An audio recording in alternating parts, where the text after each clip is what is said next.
England and Australia going to their third Ashes test at Edgbaston, with the series perfectly poised at 1-1. I'm joined by IBTimes sports editor Nick Howson. Nick, look at England first, who went from the heroics of Cardiff to the humiliation at Lords. How do they recover from that 405-run defeat?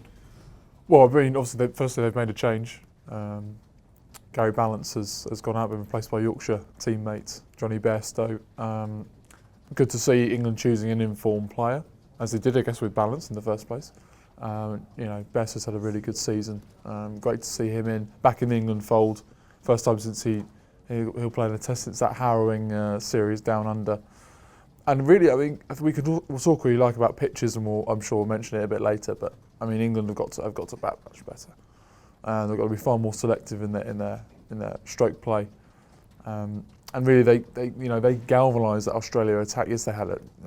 There was more pace as the match went on, and scoreboard pressure ensured that England sort of succumbed to a bit unfortunate with the toss, etc. But England succumbed to the pressure. They played some poor strokes out there. There weren't too many good balls, but particularly that second innings. I know Adam Lyth and Moeen Ali might claim that they, unplayable deliveries, but more or less England got themselves out quite, pretty humiliating, as you mentioned. So, batting a lot better. The ball, that's probably going to be more dictated with conditions. Hopefully, we'll get a bit of swing from an England perspective, certainly. So, I mean, no reason why England can't turn it around and produce a performance akin to the one that they did in Cardiff. They'll face an Australia side who are brimming with confidence now, and they've got a welcome boost with the news that Chris Rogers is surprisingly going to play. Yeah, fantastic news, I think. Firstly, obviously, the fact that this is due to be his last series, it would have been very difficult for him, particularly with the Trent Bridge test coming up next week. We would have felt that had he missed this one, he would have missed the subsequent match, and sort of his test career sort of has a sort of dwindling feel to it. That's fantastic that he's back from a health perspective as well. Means that he's got over that blow and having to retire hurt at Lords. Fantastic, and obviously it's going to ensure that Australia can go into this third test unchanged.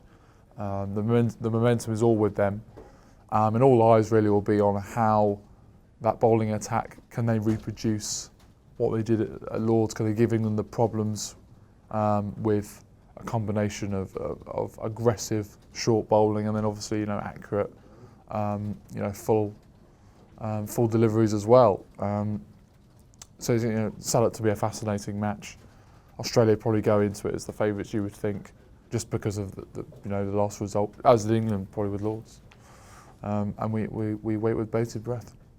And what do we actually expect from this test? Because the last two really have been decided by both the toss and the ground itself. I mean, so with those factors in mind, what do we expect to happen? Yeah, I think that's the first aspect really. We don't want to be sitting after day 4 or day 5 and thinking the toss has decided this match once again.